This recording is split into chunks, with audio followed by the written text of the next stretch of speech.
오늘 이 본문에 있는 말씀은 사실 예수님이 이제 십자가에 돌아가시기 그 마지막 주에 있었던 그 아마 월요일이나 화요일쯤에 있었던 일입니다.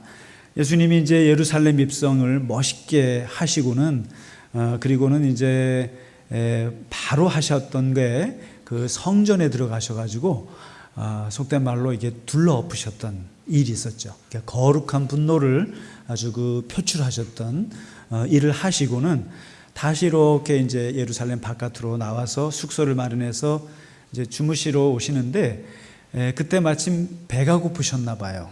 배가 고프셔서 이스라엘 사람들은 거리에서 배가 고프면 일단 무화과 나무를 찾습니다. 그래서 무화과 나무라도 먹고 시장을 좀 덜어볼 겸 무화과 나무 앞에 갔더니 열매가 하나도 없는 거예요. 근데 뭐 이유야 뻔하죠. 그 제철이 아니니까 당연히 무화과 나무가 없는 게 당연한 거죠. 그런데 왠지 모르게 예수님이 그 아마 성전에서 했던 그 화가 아직도 안 풀리셨는지 아니면 배가 고프면 못 참는 성격이 있으신 건지 그냥 거기다 대고 분노를 또 하신 거예요. 또 그냥 무화과 나무에다 대고 뭐라고 하시냐면은 이제부터는 영원히 사람이 너에게서 열매를 구하지 못할 것이다. 아주 그 무화과 나무 입장에서는 기분이 되게 나쁜 말이에요. 그러니까 열매를 맺지 못하게 한다는 말에 하시고는 그냥 지나가 버리셨어요. 지나가 버리셨는데 다음날 주무시고 다시 이렇게 또 예루살렘으로 올라가시는데 글쎄 그 무화과 나무 옆을 지나가다가 무화과 나무가 완전히 말라 비틀어진 걸 보게 됩니다. 그걸 보고 베드로가 오늘 질문을 던지는 거예요. 어떤 질문을 던졌겠습니까?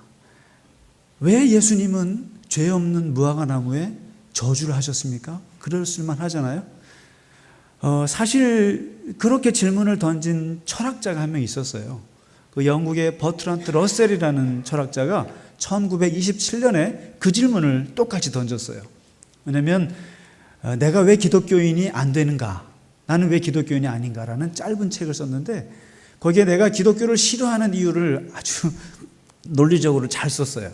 근데 그 중에 하나가 마음에 안 드는 것 중에 하나가 예수님의 언행이에요. 예수님의 특히 언행 중에 그 예수님의 도덕적인 성품에 대해서 마음에 안 든다는 거예요. 세 가지. 첫째, 나를 따라오려거든 부모, 형제, 자매를 다 버려라. 이 말 진짜 마음에 안 든다는 거예요. 아니 따르면 따르지 자기가 뭔데 자식 부모님까지 다 버리라고 하냐 이거죠. 여러분 혹시 그렇게 생각 안 하셨어요? 그 다음에 두 번째, 성령을 모독하는 죄는 너무 커서 영원히 용서받지 못하리라. 아니 사람이 살다 보면 하나님 욕도 좀 할 수 있지. 하나님 욕한다고 그렇게 영원히 그 벌을 받는다는 건 도대체 이러한 예수님의 성격을 못 받아들이겠다는 거예요. 근데 세 번째 성격이 바로 이거예요. 아니 그 제철에 나지 않는 무화과가 당연히 열매가 없지 거기다 대고 열매가 없다고 소리를 치고 저주하는 예수님의 이 괴팍한 성격은 도대체 어디서 나온 거냐는 거예요. 그런 생각 안 드셨어요? 여러분은 참 착하시고 온유하시고 순종적이시고 근데 이 러셀은 그걸 그렇게 안 본 거예요. 아니 무슨 이런 괴팍한 성격이 다 있어. 아니 그 당연히 봄에 열매가 없지 거기다가 열매가 없다고 아무리 화가 난다고 해서 저주를 해서 말라 비틀게 하는 예수님의 그 비이성적이고 그 아주 괴팍한 성격 때문에 나는 안 믿는다 이런 거거든요. 그런데 오늘 이 제자들의 질문은 예수님 왜 그러셨습니까? 이게 아니었어요. 아니고 그 무화과 나무가 비틀어진 게 너무너무 신기한 거예요. 무화과 나무가 그냥 완전히 말 한마디에 예수님의 말씀 한마디에 하루 만에 완전히 쪼그라들어서 없어져 버렸으니까 그게 신기한 거예요. 그러면서 어떻게 내가 하면 안 되는데 예수님은 왜 됩니까? 그 다음에 저주라는 것도 일종의 기도일 텐데 어쩌면 그렇게 그 저주 한마디에 이렇게 진짜 실제로 응답이 되고 이렇게 될 수가 있습니까? 그게 너무 신기한 거죠. 그걸 제자들이 묻습니다. 도대체 응답받는 비결이 뭡니까? 도대체 당신의 입에서 나오는 그 말의 힘은 어디서 나오는 것입니까? 하면서 기도의 아주 중요한 원리에 대해서 캐묻기 시작한 거예요. 그랬더니 예수님께서 오늘 사실 기도에 대한 얘기를 하신 거예요. 당신의 그 괴팍한 성격을 얘기한 것이 아니라 이걸 가지고 그 기도에 대해서 말씀을 하시는데 참 기가 막힌 말씀을 하세요. 사실은 복음서에 보면 예수님이 기도에 대한 말씀을 많이 하셨어요. 근데 그 중에 가장 중요한 것은 너가 기도하는 대상이 누구냐를 분명히 하라. 이게 제일 중요한 겁니다. 예수님이 말씀하셨던 기도에서도 제일 중요한 것은 네가 기도하는 대상이 누구냐? 아버지다. 그 아버지라고 하는 선포를 하시자마자 우리 기독교인들의 기도는 완전히 바뀌었어요. 우리가 기도하는 분은 가까이 계시고 친밀하시고 모든 걸 들어주시고 우리가 기도하기 전에 모든 걸 이미 예비하고 준비하시는 아버지 같은 분이다. 이게 가장 큰 가르침이셨고, 두 번째 가르침은 기도의 가장 중요한 내용은 아버지의 뜻을 이루는 것이 제일 좋다. 사실 기도하면 우리의 뜻을 관철시키는 걸로 착각할 수 있지만 실제로 아버지의 뜻이 이루어지는 게 가장 평화롭고 가장 안정적이고 가장 우리에게 완벽한 것이다. 이걸 예수님이 말씀하셨어요. 근데 이제 오늘 이 제자들이 그 무화과 나무 가지고 질문을 하니까 예수님이 기도를 할 때 아주 구체적이고 실제적인 그 원리를 몇 가지를 얘기하시는데, 이 원리가 저에게 몇 년을 힘들게 했던 말씀이기도 해서 오늘 말씀드립니다. 뭐냐면 22절에 야, 저주하신 무화과 나무가 어떻게 마를 수 있습니까? 이럴 때 예수님이 하나님을 믿으라 이렇게 얘기를 하세요. 그러니까 제자들이 그 말에 뭐 그렇게 만족이 안 되죠. 하나님을 믿지요. 저희가 믿기는 믿죠. 참 대답이 참 추상적이시군요. 그러니까 아무래도 예수님도 그런 생각을 하셨던 것 같아요. 그래서 그리고 또 뭐 아무래도 제자들의 머리가 그렇게 좋지 않다는 걸 아시기 때문에 그렇지, 내 말이 추상적이지, 하나님을 믿으라. 그리고는 예수님이 구체적으로 세 가지를 얘기하세요. 조금 머리 나쁜 너희들에게 얘기를 하는데 세 가지를 얘기했는데 23절에 첫 번째 얘기를 하세요. 왜냐하면 누구든지 이 산을 보고, 이 인왕산을 보고 인왕산아 들려서 저 한강으로 떨어져라, 인왕산이여 들려서 저 한강으로 가서 떨어져라, 이렇게 말할 때 그 네가 말하는 것을 네 마음도 같이 의심하지 않고 믿으면 그러면 그대로 될 거다. 굉장한 얘기를 하신 거예요. 그러니까 말과 마음이 같이만 갈 수 있으면 그거는 완전히 속된 말로 대박 기도가 될 것이다. 그러니까 언심일치 기도. 그러니까 너희가 말할 때 그 말에 마음을 같이 담아서 의심하지 말고, 마음이 쪼개지지 말고, 마음이 분열되지 않고 그냥 한 마음으로 말할 수 있으면 그게 제일 대단한 기도다. 이런 얘기를 하셨어요. 그 다음에 이제 24절에 예수님이 또 뭘 얘기를 하시냐면은 무엇이든지 기도하고 구하는 것은 받은 줄로 믿으라.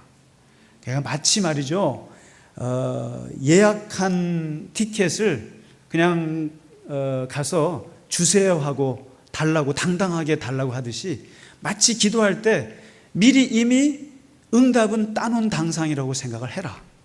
그러니까 사전 확신을 이미 하고 기도하라. 그러니까 기도하기 전에 이미 하나님께서는 아버지니까 예비해 주실 걸로 아예 믿고 들어가라. 그러니까 응답에 대해서는 걱정하지 말고 사전에 확신을 해라. 이렇게 얘기를 했습니다. 그리고 이제 예수님이 25절에 아주 의미심장하고 굉장히 부담스러운 말씀을 하셨는데, 뭐냐면 아무에게나 혹시 기도할 때 혐의가 있거든 용서해라. 그리고 그러면 하늘에 계신 너희 아버지께서 너희 죄를 사하여 주시리라. 이런 얘기를 하세요. 근데 저는 이 말씀을 볼 때마다 항상 부담스러운 거예요. 누군가 미워하거나 누군가 증오하면 안 된다는 말씀인 거죠. 근데 이제 지난주에 우리가 그 말테 리노 교수님 얘기를 들었잖아요. 근데 그분이 좀 목사들이 좀 원어를 공부하면서 설교를 하면 좋겠다. 그래서 그런 얘기를 했어요. 그래서 저도 지난주에 이거 하면서 원어를 보기 시작했어요. 헬라어를 사전을 뒤져가면서 봤는데 사실 이 25절의 구절이 좀 이상했었거든요. 그런데 역시 헬라어를 보니까 완전히 다른 뜻이었어요. 이게 뭐냐면 혹시라도 기도할 때 아무에게나 혐의가 있거든. 티스라는 말인데 그 티스라는 말 속에는 누군가 아니면 어떤 일 이런 뜻이었어요. 뭐냐면 네 마음속에 혹시라도 너와 관계가 불편한 어떤 사람이 네 마음속에 있으면, 혹시라도 네가 상처를 주거나 네가 상처를 받거나 네가 미워하거나 네가 미움을 받거나 이러한 불편한 관계에 somebody가 있으면 이런 뜻이에요. 그리고 혹시라도 네가 살면서 실수했던 어떤 이상한 찝찝한 일, 어떤 아주 그 마음에 신경 쓰이는 사건, 이런 것, 이걸 말하는 거예요. 근데 이것이 있으면 용서하라. 근데 이 용서하라는 말이 뭔가 했더니 아피에떼라는 말인데요. 용서란 말하고는 완전히 뜻이 달라요. 왜냐면 방출시켜라 뜻이에요. 방출해라. 에피에떼라. 방출시켜라. 내쫓아라. 내뿜어버려라. 완전히 그냥 바깥으로 그냥 버려라. 이런 뜻인 거예요. 그러면 다시 해석을 해보면은 네 마음에 혹시라도 마음에 미워하는 사람이 있거나 아니 마음에 아주 찜찜한 그런 사건이 있거든, 네 마음으로부터 방출시켜버려라. 완전히 바깥으로 내버려라. 그리하여야 하나님께서 너희 허물을 사하여 주시리라. 이게 사하다는 말이 보니까 에페인데요, 하나님이 너를 접촉할 것이다. 하나님이 너를 그때 접촉해서 너를 만져줄 것이다. 이런 뜻인 거예요. 그러니까 지금 한글에 있는 거하고 또 헬라어하고는 조금 다른 의미인 거죠. 다시 말해서 네 마음속에 기도할 때 뭔가 마음을 혼란스럽게 하고 신경 쓰이는 일이 있고 또 불편한 사람이 네 속에 있으면 그거를 완전히 떨어내버려라. 그래야 하나님이 너를 접촉해 주실 것이다. 이런 거예요. 자, 그러면 오늘 말씀하신 대로 예수님이 정말 기도할 때는 여러분 의심하지 마시기 바랍니다. 그리고 사전에 확신을 갖기 바랍니다. 아멘 하시죠? 그리고 절대로 마음에 꺼리끼는 사람도 없애고 그리고 꺼리끼는 일도 없이 마음의 평화를 가지고 기도하시면, 그 상태에서 기도하면 그냥 무화과 나무가 마른 것처럼 기도가 응답될 줄로 믿습니다. 아멘이죠? 근데 여러분은 어떻게 아멘이세요? 저는 이 본문이 너무너무 불편한 본문이었어요. 솔직히 말해서 예수님이 오늘 말씀하셨던 이 세 가지, 의심하지 말고 사전에 확신하고 마음의 평화를 가지고 기도하라는 말을 저는 아멘을 못했어요, 사실. 왜냐하면 나는 기도할 때 한 번도 의심을 안 한 적이 없고 미리 응답될 줄로 저는 믿어본 적이 없고, 그리고 솔직히 마음에 꺼리끼는 사람이 수두룩했고 그런 상태에서 기도했는데 예수님은 그렇게 하지 말라는 거였어요. 이걸 가지고 제가 몇 년을 고민하고 몇 년을 힘들어했었어요, 사실은. 그런데 사도행전 12장을 보고 그 사도행전 12장에 있는 베드로를 위해서 초대교회가 기도했던 그 사건이 나와요. 그 12장의 사건과 오늘 마가복음 11장에 있는 것을 보고 제가 하나 크게 깨달은 것이 있어요. 이게 뭐냐면 예수님이 오늘 11장에서 가르쳐 주신 기도의 원칙을 깨는 사건이에요. 이렇게 하지 못하는데도 응답받은 사건이에요. 초대교회가 잘 나가다가 야고보 사도가 순교를 당하고 이제 그 최고의 지도자였던 베드로를 감옥에 잡았습니다. 베드로는 누가 봐도 예루살렘 교회 최고의 지도자니까 군인들도 16명이서 4명이서 4패로 나눠서 감옥에다가 가두고 묻고 수갑을 채우고, 그때는 물론 수갑이 없었겠습니다만은 채우고 완전히 그냥 철저하게 지키는 상황이죠. 그리고 베드로가 죽으면 예루살렘 교회는 끝나는 상황인데 교인들은 너무 무서웠어요. 너무 무서워서 베드로를 위해서 모여서 온 교회가 특별 기도를 하기 시작했어요. 하는데 참 놀라운 것은 천사가 나타나서 어쨌든 베드로를 살립니다. 살려요. 그런데 그 사건을 경험하면서 베드로는 이렇게 생각을 했어요. 내가 꿈을 꾸나 보다, 이렇게 생각했죠. 그 다음에 이제 감옥을 나가서 찬바람이 들어오니까 하나님이 천사를 보내서 나를 살렸구나, 이렇게 생각했어요. 그러다가 이제 초대교회 예루살렘 교회 딱 문턱에 가니까 교인들이 막 기도하는 소리가 들려요. 우리 교인들이 나를 위해서 기도해서 내가 이렇게 살았구나, 이렇게 깨달았어요. 자, 근데 이제 반대로 교인들은 이걸 어떻게 깨닫냐면은, 베드로가 와서 문을 두드리니까 어떤 어린아이, 여자아이 로데가 가서 베드로 사도님이 오셨어요. 그러니까 기도하던 교인들이 기도를 멈추고 뭐라 그래요? 너 미쳤구나, 기도나 해. 어떻게 베드로 사도가 살아나와? 미쳤구나. 그러니 다시 이 여자아이가 소리 질러요. 진짜예요, 진짜 베드로 사도가 오셨어요. 그랬더니 그러면 그게 귀신이야. 그의 영혼이 온 거야. 원래 이제 사람이 죽으면 자기가 살던 데 한번 들른다면서요. 그래서 우리가 상여하다 보면 우리가 집 앞에 한번 마당 들렀다 가잖아요. 그러니까 이제 이분이 교회도 다녔으니까 교회도 한번 들르겠죠. 그러니까 사도 베드로께서 죽으셨고 그분의 영혼이 미련이 있어가지고 교회를 잠깐 들르러 온 거야. 그거 귀신이야. 너 귀신 보고 그러지 마. 이런 거예요. 그랬더니 이번엔 베드로가 문을 차고 들어왔어요. 들어오니까 교인들이 뭐라 그래요? 영어로 한 것 같아요. 오 마이 갓. 그러니까 이거 너무너무 놀란 거예요.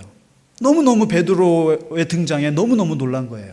자, 그러면 거꾸로 한번 이 예루살렘 교회 교인들이 기도할 때 마가복음 11장에서 오늘 예수님이 말씀하셨던 기도의 원칙을 지켰는가? 뭐예요? 기도할 때 의심하지 않았는가? 그리고 기도할 때 당연히 살아나올 줄로 믿고 확신을 했는가? 그 다음에 마음의 평화를 가지고 기도했는가? 여러분 어떻게 생각하세요? 제가 볼 때는 초대교회 교인들이 베드로를 위해서 기도할 때 세 가지가 충만했다고 믿어요. 첫째, 의심 충만. 두 번째, 불신 충만. 세 번째, 불안 충만. 야고보가 죽었기 때문에 현재 정치 상황으로는 베드로도 죽는 게 순서예요. 그런데 그 베드로를 살려달라고 기도하는 자기들의 말 속에 그 마음이 따라갈 수 있겠어요? 당연히 베드로는 죽을 거야라는 확신이 들었겠죠. 그리고 기도하면서 지금 감옥에 있는데 당연히 응답될 거라고 누가 믿었겠어요?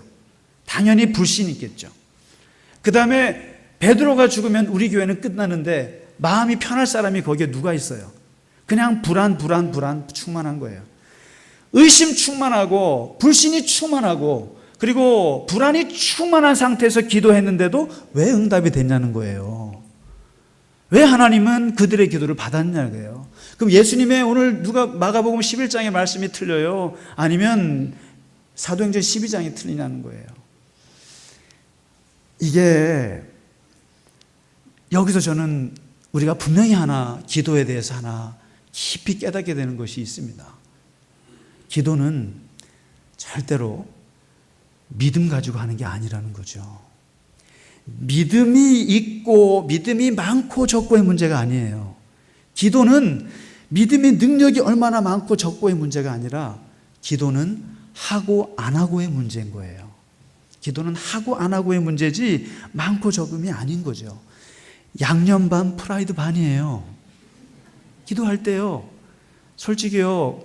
아들 군대 보내고 나서 신병 교육하고 있고 우리 아들이 이번에 특수 교육하고 있고 지금 백리 행군하고 있다는 소리를 들을 때 또 심지어는 간첩이 나타나서 지금 실전에 침투됐다는 얘기 들었을 때 부모님이 자식을 위해서 기도할 때 우리 아들은 죽지 않으리라고 확신하고 기도합니다 하는 부모님 있으면 나와보라고 하세요. 사업이 이제 곧 두동강이 나가지고 부도가 나가지고 이제 곧 망하고 이제 모든 채권이 다 난리가 난 상태에서 내 사업을 놓고 기도하는 그 사업주에게 있어서 거기서 누가 마음 편하게 기도할 사람이 누가 있어요? 건강에 적신호가 나가지고 사망 선고를 받았는데 자기 몸의 치유를 위해서 기도하는 사람 치고 세상에 내가 확실히 나을 거라고 확신을 가지고 기도하는 사람이 세상에 누가 있어요? 우리의 모든 기도는 의심 반 확신 반이에요. 우리의 모든 기도는 불신과 확신이 섞여 있어요. 우리의 모든 기도는 불안함과 평화가 왔다 갔다 합니다. 오히려 의심 충만, 불신 충만, 불안 충만 속에서 기도하는 거예요. 지금 초대교회 교인들이 베드로에서 기도할 때 그 누가 베드로가 살아올 거라고 확신을 가지고 기도한 사람이 누가 있겠어요? 정말 예수님의 가르침대로 기도했으면 누가 그럴 사람이 있겠어요? 근데 분명한 것은 아무도 예수님의 가르침대로 기도하지 못했다는 거예요. 아무도 못했어요. 그런데 하나님이 그 기도를 들어주셨어요. 왜 그렇습니까? 왜 하나님이 우리의 의심과 불신과 불안에도 기도에 응답하시냐는 거예요. 기도는요, 사람의 것이 아니라는 거예요. 기도는요, 사람의 능력하고 상관이 없어요. 기도는 우리의 무슨 영적인 조건에 따라서 움직이는 게 아니라는 거예요. 제가 옛날에 있었던 교회에서 그 교회가 워낙 기도를 많이 하는 교회였습니다. 그래서 기도 프로그램이 너무 많은 교회였는데 그 중에 하나가 제일 다시는 하고 싶지 않은 기도가 3주 동안 철야기도 하는 거예요. 근데 철야기도 하면 아침에 쉬기라도 해야 되는데 바로 출근해서 또 일을 해야 돼요. 그러니까 틈나는 대로 그냥 자는 거예요. 근데 밤에 12시에, 그러니까 집에서 조금 자다가 밤 12시에 나와서 새벽 4시까지 기도하고 이런 거를 3주 동안을 한번 해보세요. 생활이 어떻게 되겠어요? 거룩해지겠죠. 정신이 없죠. 그런데 더 재밌는 거는 그렇게 3주 동안 기도하고 나서 담임 목사님이 저희를 부목사와 모든 전도사님들을 데리고 어디로 가냐면 그 교회의 가장 유력한 장로님 사업체로 데려갑니다. 사업체로 가가지고 거기 사무실에서 이렇게 얘기를 하세요. 우리가 3주 동안 철야하여 기도한 이 영적인 영역을 장로님의 사업체에 모조리 붓겠습니다. 얼마나 뜨거워요, 우리가 지금.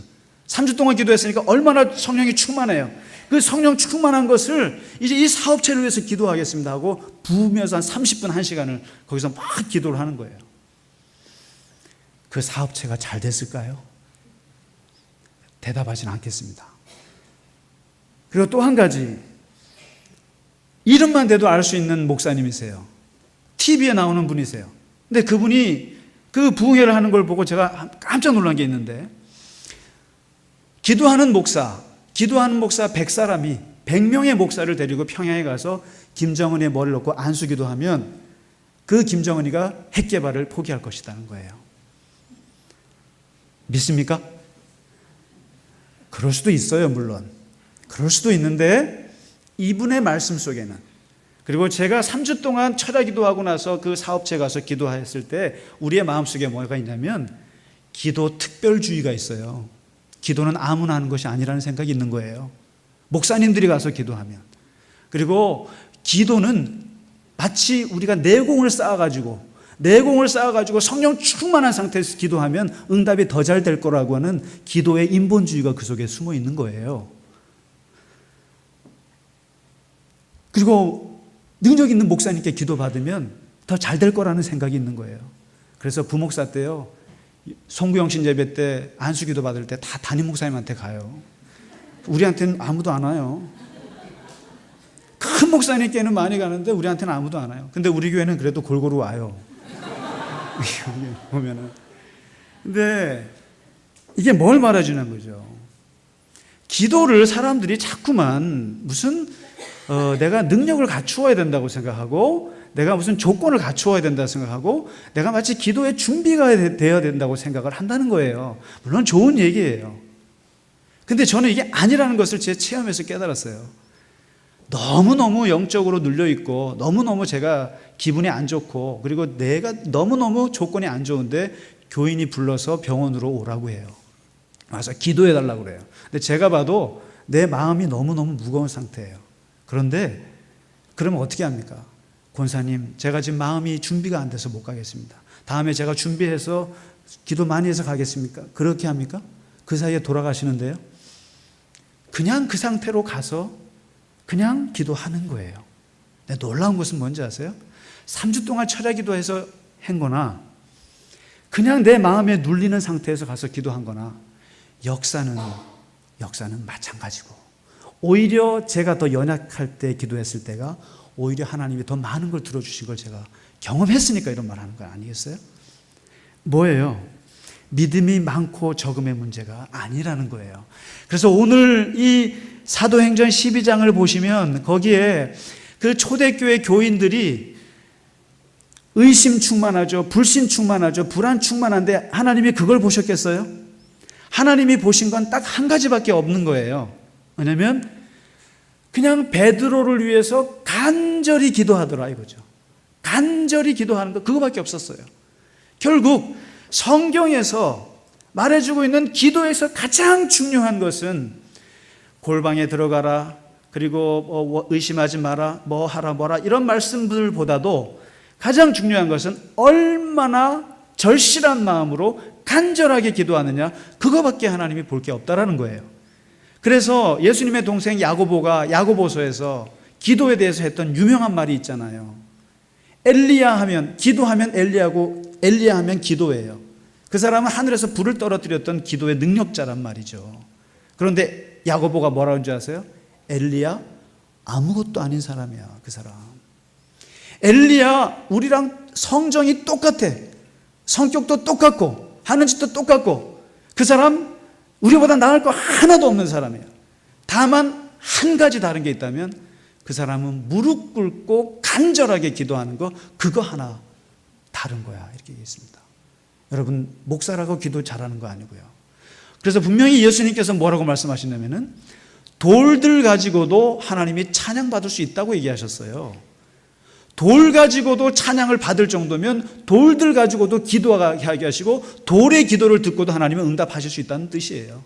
다시 말해서 100사람의 신령한 목사님들이 가서 기도할 게 아니라 어린아이가 하나가 가도 김정은의 마음을 바꿀 수 있다는 뜻이에요. 무슨 말입니까? 기도는 하나님의 역사예요. 기도는 하나님의 거예요.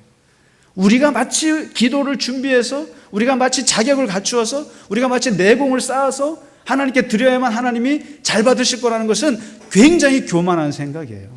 굉장히 교만한 생각이에요. 그렇기 때문에 우리가 기도할 수 있는 것은 그냥 기도하는 거예요. 제가 왜 이 말씀을 드냐면 기도는 쉬운 거예요. 기도는 그냥 하면 되는 거예요. 그래서 우리가 기도회 할 때마다 대단한 기도를 하는 것 같죠? 그러나 그냥 하는 거예요. 보면 참 이 기도 제목 이렇게 받아놓으면, 야, 이거는 안 되겠구나. 이분은 언제 돌아가시나. 예를 들면 하나 예를 들어볼까요? 시험관 아기를 낳겠다고 기도해 달래요. 목사님, 이거 여러 번 하면 돈 많이 드니까 돈 많이 들지 않도록 기도해 달라고 하더라고요. 근데 이게 수요일 날 중보기도 이렇게 하면서 어떤 마음이 들겠어요? 하나님, 돈이나 좀 안 들게 해야 되는데 그 나이 40 넘은 친구들이 애를 낳을 수 있을까요? 제가 솔직히 말해서 믿습니까? 하고 기도했을까요? 아니에요. 그냥 읽었어요. 그냥 읽었는데 올 10월 달에 출산일입니다. 10월 달이요. 그리고요, 완전히 죽어가는 분이 있어요. 근데 매주마다 이름을 놓고 그냥 불러요. 근데 중환자실에서 일반실로 오셨다고. 그 다음에 또 기도하는데 일반실에서 퇴원하셨대요. 근데 우리는 뭐예요? 돌아가실 줄로 확신하고 기도했어요.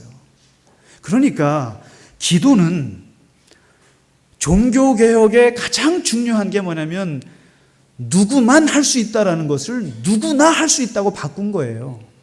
성경을 교황만 볼 수 있다는 것을 누구나 볼 수 있고, 사제만 기도할 수 있는 것을 누구나 기도할 수 있고, 성가대만 찬양하는 것을 모든 회중이 다 할 수 있다고 한 게 종교개혁이에요. 누구만 해서 누구나로 바뀐 거예요. 그런데 오늘날 보면 기도도 보면 기도의 율법주의가 있어요, 우리 안에. 그래서 기도는 아무나 못한다고 생각해요. 그런데 분명한 것은 아무나 기도할 수 있고, 그리고 아무나 하나님께 나아갈 수가 있어요. 그러니까 제발 식사 때 목사님들한테만 기도하라고 하지 마세요. 이제 안 할 거예요, 이제. 그러니까 장례식 때 장로님 기도해 주세요 그러면 준비 안 됐어요 그런 말 하지 마세요. 그 자리에서 하세요. 그 자리에서 하세요. 언제 준비해서, 언제 내가 거룩해서 그거를 준비해서 언제 하게요? 우리는 죽었다 깨어나도 그 상태까지 못 갑니다. 거룩해질 수가 없어요. 그러니까 그냥 기도는 하나님의 것이죠. 그래서 누가복음 5장에서 베드로가 예수님이 야, 저기 깊은 데다가 그물을 던져봐라. 그러니까 베드로가 뭐라고 그래요? 어제요 밤새도록 잡아봤는데요 한 마리도 못 잡았거든요. 무슨 말이에요? 상식적으로 깊은 데 고기 없거든요. 그리고 제가 경험적으로 해볼 만큼 해봤거든요. 그리고 어제 밤새도록 해서 극도로 피곤하거든요. 예수님 별로 하고 싶지 않거든요. 그런데 당신의 말씀에 의지해서는 회복해요. 그런 거예요. 기도란 그런 거예요. 기도라고 하는 것은 그냥 내가 내 상태로 봐서는 난 엉망이에요. 의심투성이고 불신투성이고 불안투성이라고요. 그러나 기도할 수 있는 것은 그냥 말씀에 의지해 볼게요.